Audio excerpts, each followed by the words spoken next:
Hold my beard. Hold my beard now. Okay, I got it. Watch this. Get some of that. Welcome to Riverbend. You know, there are people who say you can't fix stupid, which by implication means you can't fix us, but I disagree with that. I believe that you can push back on stupid, even though stupid is common and stupid is easy. All around us is common sense. All around us is wisdom for the taking. So I believe that we can push back on our inclination, how easy it is for us to behave badly, for us to do stupid things, if we will do one thing, and that is wise up. Last week we began a conversation about how do we accumulate wisdom. We were sampling some wisdom, and today I want to continue that conversation, but I want to focus on the greatest danger to wisdom and the greatest danger to our accumulation of wisdom, our greatest vulnerability and the greatest danger we face in seeking to be wise. But before we talk about that, would you pray with me for a moment? Father in heaven, I would ask that the words of my mouth and the meditations of my heart would be pleasing in your sight, that you would use your word spoken by your servant, anointed by your Spirit, to encourage us and to help us be wiser.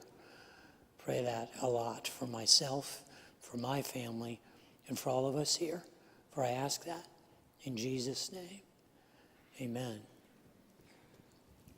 Wisdom is the low-hanging fruit. It is the street level, street smarts. It is the common sense that is all around us. It is the hard-earned wisdom of the experience of life. And if we pay attention to it, it is easily accessible to us. In fact, the entire book, the entire Bible is a book that contains virtually unlimited wisdom. In fact, there is a book in the Bible that is devoted to sort of undiluted, a condensed version of wise sayings. It is the book of Proverbs. And the book of Proverbs encourages us to find that street-level wisdom, that common sense street smarts that are all around us. In Proverbs chapter 1, it says that wisdom shouts out. It shouts out in the streets. She cries out in the public square. She calls out along the main street to those who are gathered at the city gates. It's saying, the book of Proverbs is saying, is that wisdom is a street level availability. Wisdom is common sense. It is the hard-earned lessons of the hard knocks of life. But wisdom in its crying out, cries out to us and says, how long? How long will you be simple-minded? How long will you insist on being simple-minded, you simpletons? How long will you mockers relish mocking? How long will you fools hate knowledge? And then it says, come and listen to my counsel. Let me share my heart with you, and I will make you wise. Wisdom is easily available to us, even if we don't recognize it, because sometimes wisdom is disguised as simple common sense. Sometimes it is the lessons of experience that are handed down from generation to generations. That's how wisdom came to me. I don't know about you, but I was raised by parents, particularly a grandfather, who was a fan of wisdom cliches. In case you're wondering, I'm the guy on the right. And I wish I had that outfit still. I was killing it right there. Yeah. But my grandfather was a big fan, and maybe your parents and grandparents were like mine. They were a big fan of cliched wisdom. They would say things like hard work is its own reward, and constantly put into cliches and little phrases to remind me, like a bird in the hand is worth two in the bush. But my grandfather's favorite source of wisdom cliches, because he was a native Pennsylvanian, was the great Benjamin Franklin. Benjamin Franklin, during his lifetime, was an author. He wasn't just a politician, and he published one of the most popular magazines in early colonial history. It was called Poor Richard's Almanac. And for almost 50 years it was published, and for many of those years it was the most popular publication in the American colonies. For the first half of the 1700s, there were years when there were up to 10,000 copies of Poor Richard's Almanac printed, and this is when the population of New York City was less than 10,000. So it would be the equivalent of 10 million copies. And littered throughout Ben Franklin's Poor Richard's Almanac were these wise cliches. Things like, perhaps you've heard, a penny saved is a penny earned. You ever heard that? Haste makes waste. A stitch in time saves nine. I got worn out by that phrase by my grandmother. So Dave, if you would have taken care of this before, you would have saved yourself a lot of time, because we all know a stitch in time saves nine. I also got worn out by the phrase, don't put off till tomorrow what you can do today. You ever heard that? But the phrase that used to make me crazy, and I heard it over and over again, was early to bed, early to rise makes a man healthy, wealthy, and wise. By the time I was a teenager, I used to say it like this: early to bed, early to rise, and your girl goes out with other guys. I mean, that was so drilled into me. I was so sick of it. But I got to tell you, you could hang that over the door of my home now. It's kind of how I live my life. This wisdom was ingrained in me. It was disguised as these familiar little sayings, as these trivial cliches that were easy for me to ignore. That familiarity kind of bred a contempt in me. And I didn't realize that I was actually accumulating wisdom bit by bit. But the danger that most of us face is not just the familiarity with the accessibility of wisdom and overlooking it. There's something that's even more dangerous than that. It is the heat-seeking missile of stupidity. And it is described for us in Proverbs chapter 26.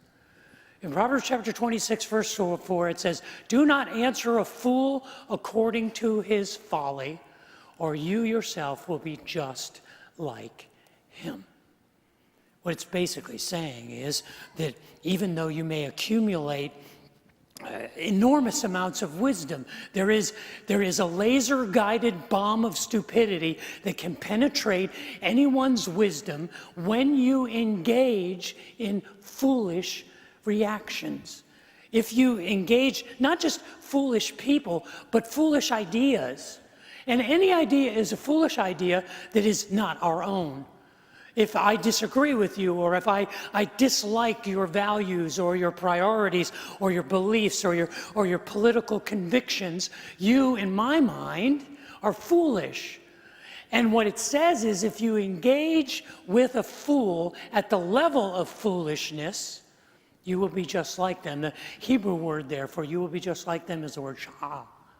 Sha'ah literally means to make smooth or level or equal. In other words, the way we would translate it is, do not answer a fool according to their folly. Do not return in kind the kind of foolishness that you see in others, or you will sink to their level.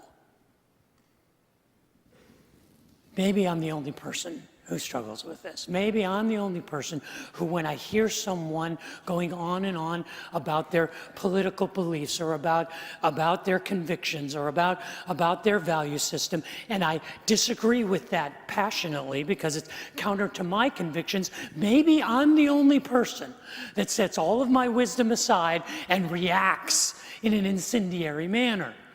Maybe I'm the only person here, but for me, that reaction of emotion, that reaction in kind is like a laser-guided bomb. That doesn't matter how much wisdom I seek, how intelligent I am thinking, I become compelled and overcome by the passion of that interchange.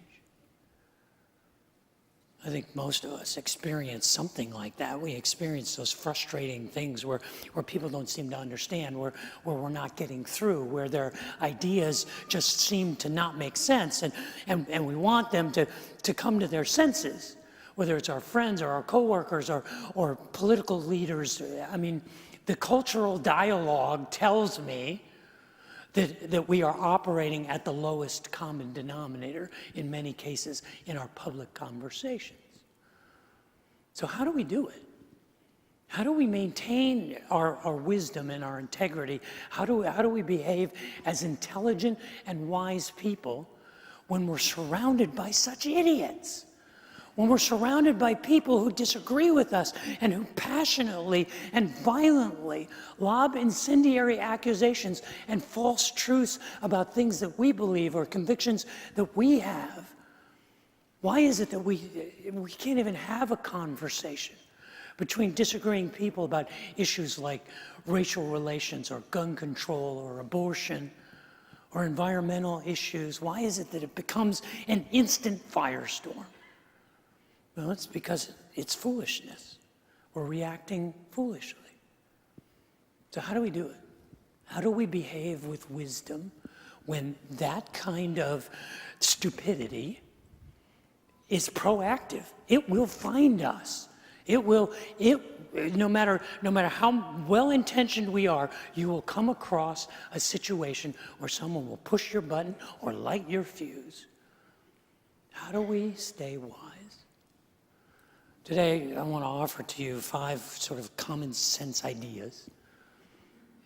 Just common sense, street level wisdom ideas of what to do when you find yourself in a conversation or in a situation where what you are dialoguing with, what you are reacting to, seems foolish, seems disagreeable, seems counter to your convictions. 5 sincere suggestions. The first one is, when rational is impossible, walk away. When the rational is no longer possible, walk away. Now, this may sound like a passive-aggressive behavior, and it is. I mean, because passive-aggressively, when you're in an argument with someone, this is what passive aggression looks like. Fine. Fine. Have your way. Let the baby have their bottle. That's good. I'm done with you. And you give them the silent treatment because you realize we are at an impasse, and so what you do is you shut it down and you just shut off the conversation and you storm off and you walk away and you establish a wall between you and another person. That is passive-aggressive behavior. But it's not always wrong, because sometimes pressing into that argument when both of you or one of you is completely irrational, when you can no longer communicate logically, then the best thing to do is call a timeout, to live to fight another day, to say, we'll talk about this later. This is good parenting advice, by the way. I don't know, is there anybody here who raised a strong-willed child? Anybody have one of those? I am amazed that I have raised 3 strong, dominant young women. But I promise you, they came from the factory that way. I have some strong-willed daughters, and I blame their mother. And these children were like rigid, especially one of them. One of my daughters, and I don't know if you had a child like this, but she knew how to light my fuse even when the wick was wet. She could just set me off. I could be having a great day. I could be tra-la-laing through life, and I would come home, and she would say, hey, I did this, or how about this, or I don't like that, and boom, angry dad came out. There was a hole in my garage wall because of her. Like, boom. Because she just was like, ah! And we struggled with this so much that when my wife was teaching, she had a friend and used professionally a psychiatrist, a child psychiatrist who was gifted. And she would, when she noticed behavioral issues in some of her students, she would refer them to Dr. Paul Warren. And when we were at odds as parents trying to figure this out, we went to see him. And he told me one thing that I've never forgotten. He said there are times when the emotion of the conversation is so intense, you have lost the teachable moments. There's no teachable moment. Because in the middle of my anger, I would be reinforcing the idea to my daughter, I am the parent, you are the child, I must win. You must know I am the parent. I'm not giving up any ground. But the emotion of that conversation was so irrational that teaching that point, making that point, was useless. Sometimes when the conversation, when the debate, when the interaction becomes so irrational that rational is not possible, call a timeout, walk away. It is the better part of wisdom to say, we're not going to do this now. We're not going to do this now. It's not a solution, but it's wise. Second thing is, if you can't disengage, then de-escalate and disarm. If you can't disengage, there are people who professionally are not allowed to disengage in the middle of a heated conversation, in the middle of an incendiary situation. They're not allowed professionally and personally to walk out. They're not allowed to call a timeout. As a teacher, you are not allowed when your classroom gets out of control to go, okay, I'm out. I need a cigarette break and a beer. See you later. You're not allowed to do that. You have to press into that difficult situation. If you're a counselor, if you're particularly in the helping professions, you are entering into the difficult, the incendiary, the challenging, emotion-filled circumstances, particularly if true of law enforcement. I mean, law enforcement are the people that we call when the situation has become too volatile. We say, you need to break up this argument. You need to put a stop to this disagreement because it's getting violent. We call peace officers. They're peace officers for a reason. And they have to be trained in the tactics of de-escalation. This week I was reading some of the manuals that law enforcement officers go through in their training courses, de-escalation training courses. There's a company called Risk Management Services, and they have a publication called The Tactics of Verbal De-Escalation. And they say, do things like this: stay calm, manage your own response, set limits, handle challenging questions, and above all, prevent a physical confrontation. These are things you're supposed to do. They also, I found a list of things you should not do when you are trying to de-escalate a situation. It says, avoid becoming emotionally involved, control your emotions at all times. I think we have seen the videos when the responder has lost control of their emotions and the problems that creates.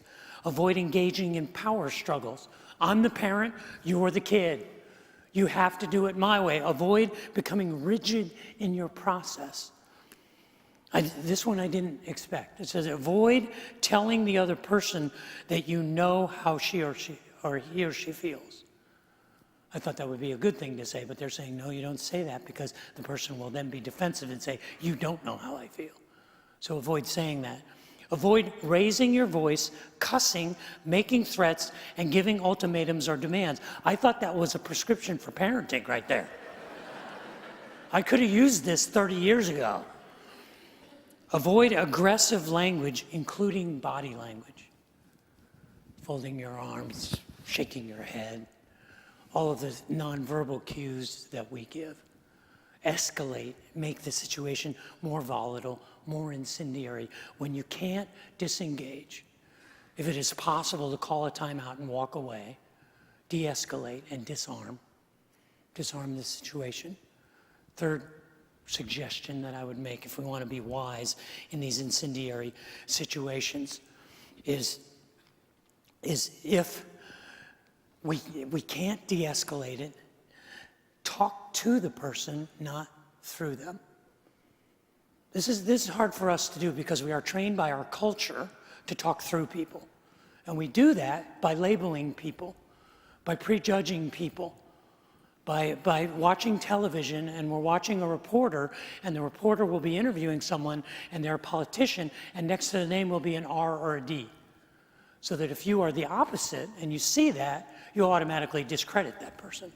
Imagine if we eliminated that, if we eliminated those labels and you just listened to the person's opinion or the person's ideas. I'm as guilty of this as anybody, particularly theologically. Like if I'm doing research and I'm reading through some theological research materials or through some journals or through some commentaries, and I find out that the article or the book that I'm reading was written by a Catholic, I'll be like, what does a Catholic know? Oh, come on. I start to marginalize, or maybe it's an Episcopalian, and I'm like, you're just a faux Catholic. Why don't you just go over and go all the way with your beliefs? Or a Methodist, oh my gosh, you haven't said anything intelligent since Wesley died. Or Southern Baptist, who knows? Can anything good come out of the Southern Baptist? And that prejudice with that label starts to marginalize or starts to slant the way I read what could be brilliant academic study. And we do that with other people. We do that when we fail to talk to a person, when we fail to engage with a person. All we engage with is what they represent or their ideas. I'm convinced that if we sit down and we talk to a person, that we have a much better chance of avoiding that incendiary, volatile, passionate reaction if we value that person, even though we disagree with their ideas. And there's a clue to tell you that you are talking through a person, and it's when you start forming what you're going to say to them before they're done talking. They may get a sentence or two into what they're saying, and you're already forming, okay, this is what I'm going to say to you as soon as you shut up. And if you don't shut up, I'm going to cut you off and tell you anyway. When you start to do that, you're talking through a person, not to a person. When it's too irrational to press on, you need to disengage. And if you can't disengage, you need to de-escalate. And you shouldn't talk to a person or through a person. The fourth suggestion I would make is seek clarity, not victory. Seek to understand before you seek to be understood, is the way that it was famously said. You do that by asking questions, by saying, do I hear you right when I hear you saying this? Repeat back to the person the things that they're saying. Let them know that you're hearing them. The way my parents used to tell me this was when I was growing up, one of their phrases was, God gave you 2 ears and 1 mouth. That means you should listen twice as much as you speak. Because I was in the habit of, when they would start telling me things, of butting in and making excuses and saying, it's not my fault, it's my brother, it's my sister, or I didn't mean to do that. And they would say, 2 ears, 1 mouth. Listen first, speak later. Seek clarity before victory. Our conversations are not competitions. Unless you're on a high school debate team, it's not a competition. There doesn't have to be a winner and a loser in your argument between you and your child or you and your employees. There doesn't have to be a winner and a loser. Seek to understand before you seek to be understood. Seek clarity over victory.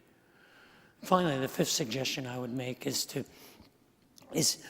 make reconciliation or make restoration the goal of confrontation. Make restoration or reconciliation the goal of confrontation. Now you may say, well, how do I do that if I'm arguing with a person or I'm disagreeing with a person who I have no relationship with? How do I have nothing to restore? Well, if you're in a disagreement with a person, if you're tempted to abandon your wisdom and give in to your emotions and respond in kind, respond to your disagreement in a disagreeable way, then imagine that person as your friend. Imagine that when you are done with this conversation, you want to remain friends. A week from now, a month from now, a year from now, you want to see each other on the street and say hello and say, how are you doing? Now, I know how difficult this is. My life is littered with people who I've had to confront on a variety of things, professionally and personally and spiritually, and they were terminal conversations. And in my experience, most of those confrontations are terminal conversations. There was no friendship left once we cut to the chase and we said, if you don't change, then we can't continue on. But I think we make as a goal not having terminal conversations, but having restorative, rehabilitating conversations. Requires a great deal of wisdom to do that, but the temptation is to crash under the pressure of the emotion and the passion of a dialogue with someone with whom we disagree. And so I would recommend these 5 things. That when rational is not possible, walk away. And that if you can't disengage, disarm. And to talk to a person, not through them, and to seek clarity, not victory. And to make restoration the goal of confrontation. And let me share with you one bonus thing. One simple idea. And that is, when none of these 5 work, go back to rule 1 and buy yourself some more time.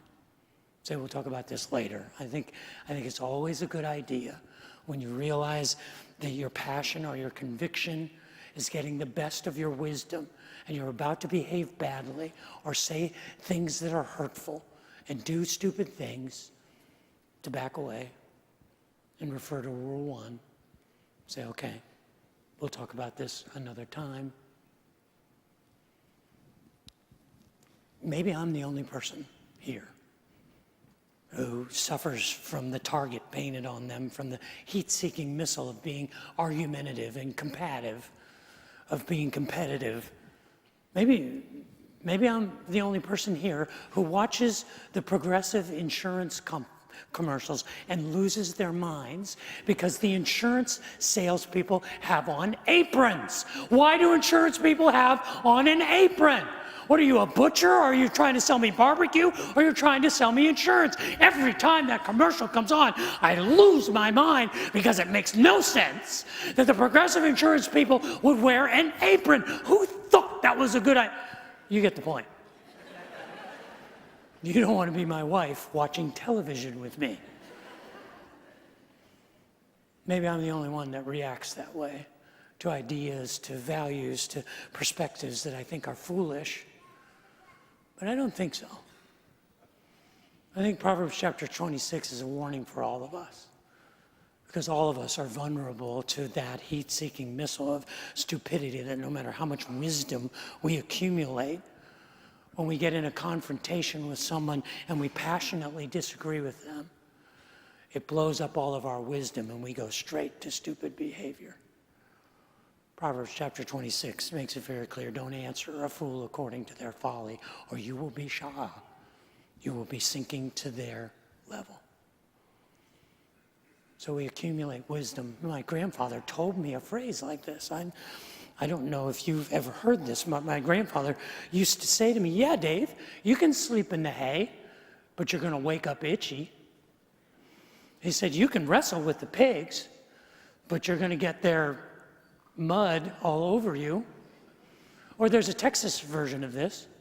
You can lay with the dogs, but you're going to wake up with fleas. It's all saying the same thing.